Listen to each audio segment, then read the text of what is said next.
नमस्कार मित्रांनो, वनरक्षक या पदासाठी अत्यंत महत्त्वाची अशी संभाव्य प्रश्नपत्रिका क्रमांक 3 पाहणार आहोत। तर या ठिकाणी मित्रांनो आपण वेळ न घालवता या प्रश्नपत्रिकेला सुरुवात करणार आहोत। खालील वनांचे प्रकार व त्या ठिकाणी पडणाऱ्या पर्जन्याचे प्रमाण यांच्या जोड्या दिल्या आहेत।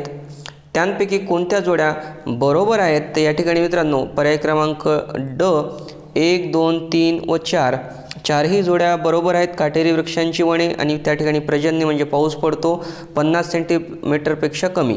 शुष्क वने 50 ते 100 सेंटीमीटर पाऊस पडतो। पानझडी वृक्षांची वने 100 ते 200 सेंटीमीटर पाऊस पडतो। सदाहरित वने 200 सेंटीमीटरपेक्षा जास्त पाऊस पडतो। म्हणजे चारही पर्याय या ठिकाणी बरोबर आहेत। खाली भारतीय वनांमध्ये आढळणारे वृक्ष व त्यांची शास्त्रीय नावे यांचे गट दिले आहेत। वृक्ष व संबंधित शास्त्रीय नाव यांच्या सुयोग्य जोड्या जुळवा असं सांगितलेलं आहे। आणि या ठिकाणी क हा पर्याय बरोबर आहे। म्हणजे 1 ला र आहे, म्हणजे साल जे आहे वृक्ष त्याचं सायंटिफिक नाव आहे, शास्त्रीय नाव आहे शोरिया रोबस्टा। त्यानंतर 2चं ल आहे, म्हणजे सागाचं शास्त्रीय नाव आहे टेक्टोना ग्रँडिस। त्यानंतर 3चं व आहे, म्हणजे शिसमचं डेलबर्जिया सिसू। आणि 4चं ए आहे, म्हणजे जांभळीचं सायझिगियम कुमिनी। तर अशा प्रकारे पर्याय क्रमांक क हे बरोबर उत्तर आहे। कागद बनविण्यासाठी खालीलपैकी कोणत्या वृक्षाचा वापर होतो? तर या ठिकाणी कागद बनवण्यासाठी या ठिकाणी बांबू या वृक्षाचा वापर होतो। त्यानंतर कथ्या कात कोणत्या वृक्षजातीच्या खोडाच्या गाभ्यापासून काढतात? खैर। त्यानंतर स्वातंत्र्यपूर्व काळात वनांखालील क्षेत्र किती होते? 75.06 दशलक्ष हेक्टर। त्यानंतर पुढील प्रश्न पहा, खालीलपैकी कोणती वस्तू मोठ्या प्रमाणावर जंगलातून मिळून वा गोळा करून तिचा वापर केला जातो? तेंदूची पाने। त्यानंतर खालीलपैकी कोणता वृक्ष इमारती लाकडासाठी सर्वोत्कृष्ट गणला जातो? साग। कोरडवाहू फळझाडे खालीलपैकी कोणती आहेत?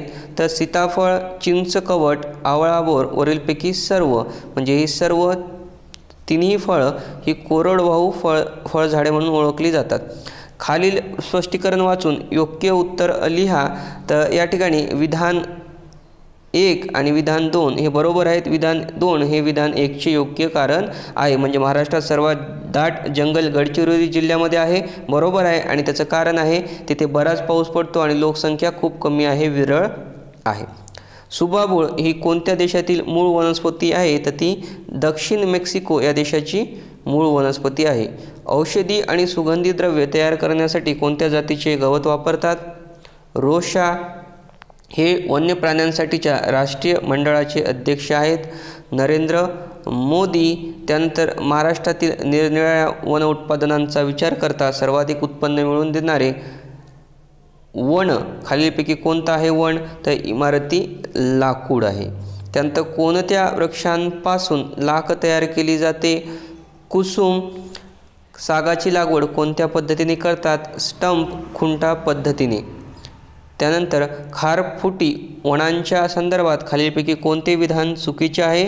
तर ब या ठिकाणी 2013च्या वनस्थिती अहवालानुसार सन 2011च्या तुलनेत देशातील खारफुटी वनक्षेत्रात 2% वाढ घडून आली। हे जे विधान आहे हे विधान मित्रांनो या ठिकाणी चुकीचं आहे आणि बाकीचे सर्व विधान बरोबर आहेत। जगातील एकूण खारफुटी वनक्षेत्रापैकी सुमारे 3% वनक्षेत्र भारतात आहे, बरोबर आहे। देशातील खारफुटीच्या एकूण वनक्षेत्रापैकी जवळपास 50% क्षेत्र सुंदरबन येथे आढळते, बरोबर आहे। अलीकडच्या काळात गुजरात राज्यातील मॅक्रो खालील वनक्षेत्रात सातत्याने वाढ झाली आहे, बरोबर आहे।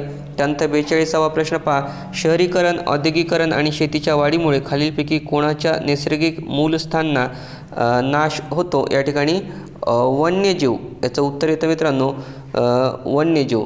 पुढे वनांचे प्रकार व वृक्ष असेच 2 स्तंभ दिले आहेत, योग्य जोड्या जुळवा। क बघा 1चं ख आहे, सदाहरित रबर 1चं मित्रांनो या ठिकाणी ख आहे, 1चं सदाहरित रबर आहे।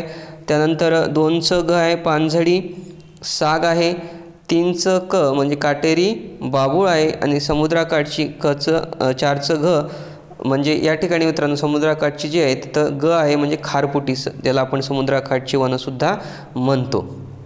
त्यानंतर भारतातील एकूण वनक्षेत्रापैकी सर्वात जास्त क्षेत्र कोणत्या वनांनी व्यापलेले आहे?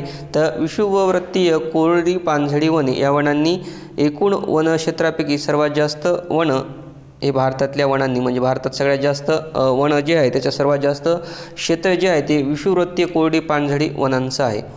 जैव संरक्षित क्षेत्राविषयी खाली दिलेली विधाने अभ्यासा व दिलेल्या पर्यायांपैकी योग्य पर्याय निवडा. या ठिकाणी विधान 1, 2 व 3 म्हणजे तिन्ही विधानं या ठिकाणी बरोबर आहेत. म्हणजे जैव संरक्षित क्षेत्रामध्ये विविध नैसर्गिक आणि निमनैसर्गिक परिसंस्था आणि प्रदेश आपले मूळ स्वरूप कायम ठेवू शकतात. जैव संरक्षित क्षेत्रामुळे परिसंस्थांचा दीर्घकालीन अभ्यास करता येतो. तसेच पर्यावरणविषयक शिक्षण, प्रशिक्षण, संशोधन, निरीक्षण करता येते. जैव संरक्षित क्षेत्रामुळे मानवजातीचा शाश्वत स्वरूपाचा आर्थिक विकास साध्य करता येतो. पुढे दिलेली विधाने अभ्यासा व दिलेल्या पर्यायांपैकी योग्य पर्याय निवडा. यामध्ये पर्याय क्रमांक जे मित्रांनो या ठिकाणी आपल्याला दिसतं, पर्याय क्रमांक ब म्हणजे विधान 2 व 3 बरोबर आहेत. म्हणजे एलिफंट ग्रास आंध्र प्रदेशात वाढवले जाते, खूस गवत राजस्थानात वाढते. त्यानंतर पुढील प्रश्न पहा. पुढे दिलेली विधाने अभ्यासा व दिलेल्या पर्यायांपैकी योग्य पर्याय निवडा. या ठिकाणी पर्याय जे आहे अ म्हणजे 1 आणि 2 दोन विधाने बरोबर आहेत. पर्याय क्रमांक 1 आणि 2चं दोरखंड, चटया आणि टोपल्या बनविण्यासाठी वेताचा उपयोग केला जातो. तेंदू पानांपासून विड्या तयार केल्या जातात. हे दोन्ही विधान या ठिकाणी बरोबर आहेत. त्यानंतर पुढील प्रश्न पहा. शुष्क आणि सदाहरित अरण्यात एबणी वृक्ष आढळतात. यामध्ये कोणतं विधान, कोणता पर्याय या ठिकाणी बरोबर आहे? या ठिकाणी मित्रांनो अचूक पर्याय आहे तो क. विधान 1 बरोबर आहे पण विधान 2 चुकीचे आहे. म्हणजे शुष्क आणि सदाहरित अरण्यात एबणी वृक्ष आढळतात हे विधान अतिशय बरोबर आहे, पण हे 2 नंबरचं जे विधान आहे ते चूक आहे. म्हणजे एबणी वृक्ष छत्तीसगड, मध्य प्रदेश आणि ओडिशा या राज्यांमध्ये मोठ्या प्रमाणावर आढळतात. त्यानंतर पुढील प्रश्न पहा. परिसंस्था टिकवून ठेवण्यासाठी ताबडतोब झाड लावणे आवश्यक आहे. या ठिकाणी अ हे विधान उत्तर पर्याय बरोबर आहे, कारण विधान 1 व विधान 2 दोन्ही स्वतंत्रपणे बरोबर आहेत व विधान 2 हे विधान 1 ची एक योग्य स्पष्टीकरण आहे. म्हणजे परिसंस्था टिकून ठेवण्यासाठी ताबडतोब झाड लावणं आवश्यक आहे आणि झाडांमुळे जमिनीवरील माती घट्ट टिकून राहते आणि भूगर्भातील पाण्याच्या साठ्याकडे पावसाचे पाणी झिरपत जाते.